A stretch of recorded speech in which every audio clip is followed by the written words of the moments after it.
Cik, bukankah di Malaysia ini yang dipanggil yang mulia itu cuma yang di Pertuan Agung Raja Malaysia? Waktu itu dijabat oleh Sultan Mizan dari Terengganu. Mereka jawab, bukan. Di Malaysia yang mulia itu ada dua. Yang pertama Sultan, yang kedua beliau ini. Saya tanya, apa masalah beliau dipanggil yang mulia?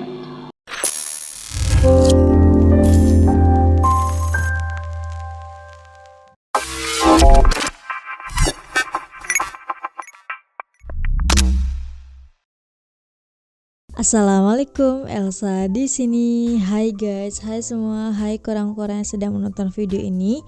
Gimana kabar teman-teman semua? Semoga sehat selalu, semoga bahagia selalu, dan semoga hari teman-teman semua selalu good day. Selamat datang aku ucapkan kepada teman-teman yang kebetulan video-video aku lewat di beranda YouTube teman-teman. Langsung aja join dengan menekan tombol subscribe terlebih dahulu dan aktifkan lonceng notifikasinya supaya teman-teman tidak ketinggalan video terbaru dari channel ini dan bisa menjadi yang pertama yang menonton video-video aku. Nah, di video kali ini aku yakin pasti banyak banget manfaat yang bisa teman-teman ambil, yang bisa teman-teman teladani ya, ibaratnya sebuah kajian dari Ustadz Masrul ID tentang belajar memuliakan dari yang mulia di Malaysia. Nah, aku pribadi penasaran banget sama isi tausiah atau isi ceramah dari Ustadz Masrul ID ini. Maksud dari memuliakan dari yang mulia di Malaysia itu seperti apa? Jadi tanpa lama-lama, tanpa banyak bicara, langsung aja kita mulai video reactionnya. Ini dari channel Perkusi Aceh, langsung aja di subscribe ya guys. Yaudah tanpa berlama-lama, langsung aja kita mulai video reactionnya. Are you ready? Let's go. Cik, bukankah di Malaysia ini yang dipanggil yang mulia itu cuma yang di Pertuan Agung Raja Malaysia? Waktu itu dijabat oleh Sultan Mizan dari Terengganu. Mereka jawab, bukan. Wih, bos nih. Warning, hak cipta dilindungi oleh Allah Subhanahu wa taala. Bagi siapapun yang menyebarkan luas video ini akan mendapatkan pahala jariah bagi Anda. Amin. Jadi sebarkan ya guys video ini ataupun video reactionnya. Semoga apa yang kalian sebarkan, manfaat positif yang kalian sebarkan menjadi amal pahala, menjadi amal jariah bagi kalian yang menyebarkan dan bagi si pembuat videonya juga ya. Amin. Oh, ini lagu Aceh nih.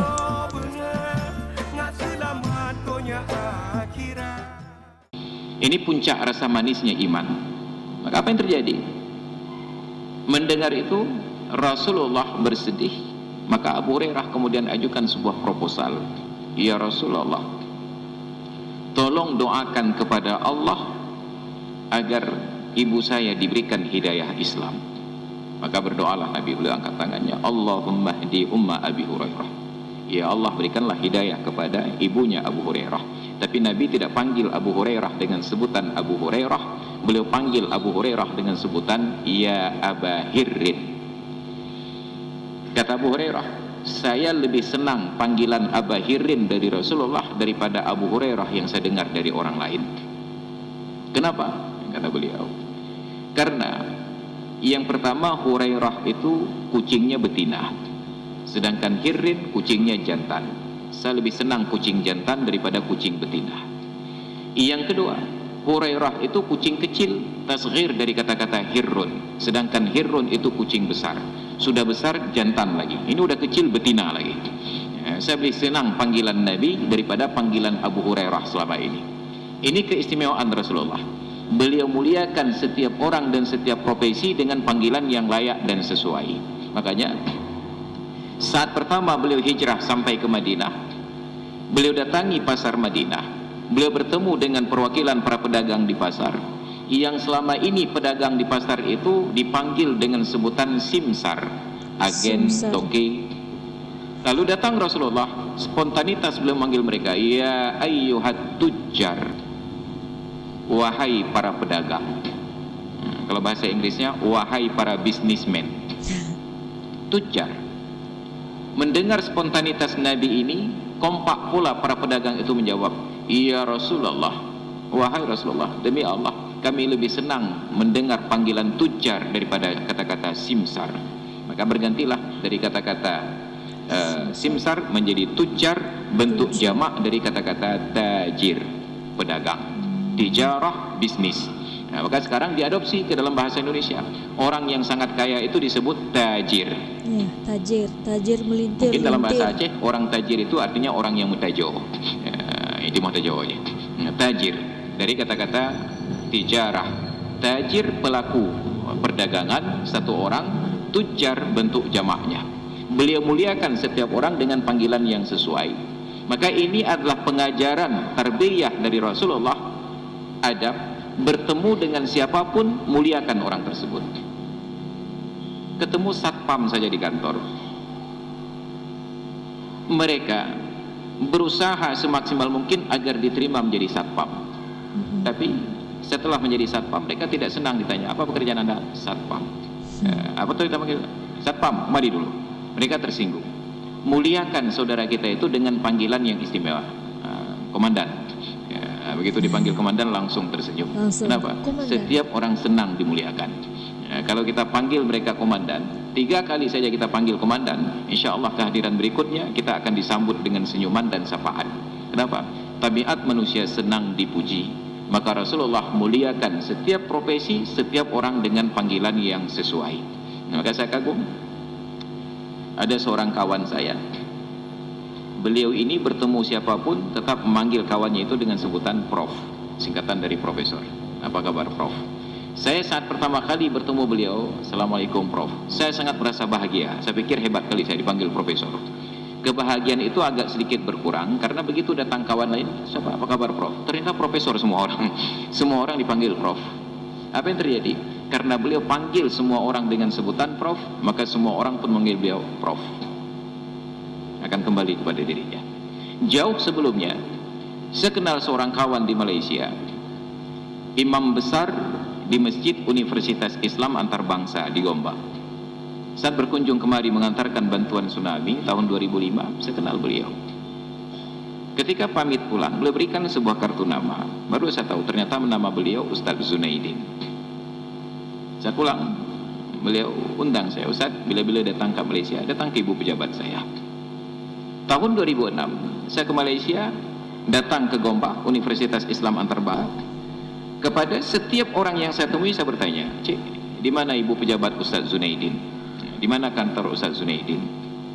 Setiap orang yang saya tanyai, tidak ada yang tahu di mana kantor beliau. Bahkan tidak ada yang kenal Ustaz Zunaidin siapa? Security saya tanya, mereka tidak tahu. Mahasiswa saya tanya, tidak kenal. Dosen pun saya tanya, tidak kenal. Sampai akhirnya saya keluarkan kartu nama beliau. Orang yang ini, ibu pejabat dia di mana? Barulah dosen itu tepuk keningnya sambil menjawab, oh ini yang mulia Ustaz katanya. Ternyata panggilan beliau yang mulia. Saya bertanya, Cik, bukankah di Malaysia ini yang dipanggil yang mulia itu cuma yang di Pertuan Agung Raja Malaysia? Waktu itu dijabat oleh Sultan Mizan dari Terengganu. Mereka jawab, bukan. Di Malaysia yang mulia itu ada 2. Yang pertama Sultan, yang kedua beliau ini. Saya tanya, apa masalah beliau dipanggil yang mulia? Dijawablah macam ni, Cik, karena beliau ini bertemu dengan siapa saja beliau panggil yang mulia. Ketemu orang tua, apa kabar yang mulia? Ketemu rekan sebaya, apa kabar yang mulia? Ketemu anak kecil, apa kabar yang mulia? Karena semua orang dipanggil yang mulia, maka semua orang itu balas beliau panggil yang mulia, maka mulialah beliau. Kedua, saya bertemu dengan profesor ini, maka pulang dari Malaysia itu saya coba amalkan ilmu beliau dengan kosakata yang berbeda. Setiap orang yang saya temui saya panggil Gure. Yang telepon saya, Assalamualaikum Gure. Orang yang telepon saya, Assalamualaikum Gure. Tapi ternyata nggak ada yang balas panggil Gure ke saya.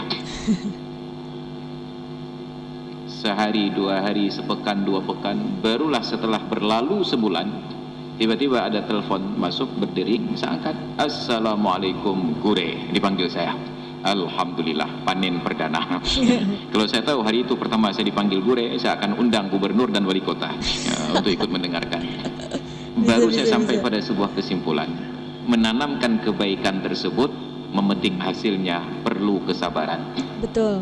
Seberapa kita konsisten untuk menjaga adab tersebut, baru kita dapatkan hasil. Tetapi untuk mendapatkan keburukan, kita tidak perlu bersabar. Investasi keburukan itu keuntungannya spontan. Buktinya, kalau kita mencaci orang lain, memaki orang lain, tidak perlu menanti lama. Bahkan cacian kita belum selesai, sudah dibalas insya Allah. Dah denak agak, boleh habis, dah denak, kaya balah. tapi memuji orang lain perlu kesabaran untuk mendapatkan balasan pujian tersebut. Maka prinsipnya semua orang senang dimuliakan. Nabi panggil Abu Hurairah, ya Aba Hirrin, bukan Abu Hurairah. Maka Nabi doakan. Setelah selesai, pulanglah Abu Hurairah ke rumahnya. Sampai di depan pintu terdengar suara ibunya di dalam, maka nak ya Abu Hurairah, tetaplah di tempatmu wahai Abu Hurairah. Bahkan ibunda beliau pun tetap memanggil Abu Hurairah, tetaplah di tempatmu wahai Abu Hurairah. Nah, maka begitu menanti sebentar, dipersilakanlah masuk. Begitu masuk, terlihat ibunda beliau ini sudah berpakaian rapi, langsung berucap syahadat, asyhadu an la ilaha illallah wa asyhadu anna Muhammadan abduhu wa rasuluh. Apa yang terjadi? Abu Hurairah menangis lagi lebih keras dari tangisan pertama dan kembali ke masjid. Bertemu lagi dengan Nabi. Baru sebentar tadi pulang dalam keadaan menangis, tiba-tiba kembali menangis. Nabi bertanya, ma yubkika ya Aba Hirrin, kenapa engkau menangis lagi wahai Abu Hurairah? Dalam tangisnya Abu Hurairah menjawab, ya Rasulullah, inna ummi qad aslamat, ibu saya sudah menjadi seorang muslimah. Maka saya menangis terharu. Tadi tangisan pertama karena sedih. Pertanyaannya, kalau Nabi sanggup berdoa kepada Allah untuk mengislamkan ibu Abu Hurairah, lalu kenapa tidak Nabi berdoa saja kepada Allah untuk mengislamkan Abu Lahab? Kenapa Nabi tidak berdoa kepada Allah untuk mengislamkan Abu Jahal? Padahal doa Nabi tidak ditolak oleh Allah. Inilah rahasia. Kenapa Nabi Isa berdoa kepada Allah, lalu Ya'juj dan Ma'juj mati semua di waktu pagi? Kenapa ketika berhadapan dengan Dajjal, Nabi Isa tidak berdoa kepada Allah agar Dajjal pun mati di waktu pagi? Oke, itu tadi dia tentang belajar memuliakan yang mulia di Malaysia. Jadi yang mulia itu bukan hanya dikategorikan kepada yang sultan, kerajaan dan lain sebagainya, tapi yang mulia di sini adalah seperti ibaratnya itu kita memuliakan semua pekerjaan yang ada. Maksudnya adalah di sini pekerjaan yang halal, pekerjaan yang positif ya. Ibaratnya seperti ini. Misalnya kita nih basicnya bukan seorang manajer nih, tapi kita dipanggil sama teman kita, hai manajer, apa kabar manajer, kayak gitu kan. Jadi kayak kita tuh menghormati pekerjaan yang orang lain punya dengan meninggikan atau memuji dia dengan sebutan hai manajer gitu, padahal kerja dia hanya sebagai karyawan biasa gitu. Jadi memang benar bahwa manusia pada dasarnya memang suka dipuji gitu. Itu bagi aku itu sebuah hal yang mutlak. Aku belajar dari sini untuk memuliakan pekerjaan orang-orang yang aku temui, baik itu yang aku kenal ataupun enggak gitu. Karena kalau kita memuliakan orang lain gitu, apalagi orang yang lebih tua dari kita, insya Allah mah itu akan balik ke kita. Meskipun mungkin kita harus menunggu ibaratnya sabar agar pujian itu balik ke kita gitu, agar Allah tuh ngebalas pujian kita berikan untuk orang lain gitu. Tapi itu gak apa-apa, itu sebuah pengajaran untuk kita belajar yang namanya sabar gitu, ikhlas gitu ya. Oke, kayaknya cukup sekian video reaction ini. Semoga ada ilmu, ada manfaat, ada tauladan yang bisa diambil pada video kali ini. Bagi teman-teman yang suka sama video kali ini, jangan lupa untuk like, comment, dan subscribe. Sampai ketemu di next video. Bye. Assalamualaikum.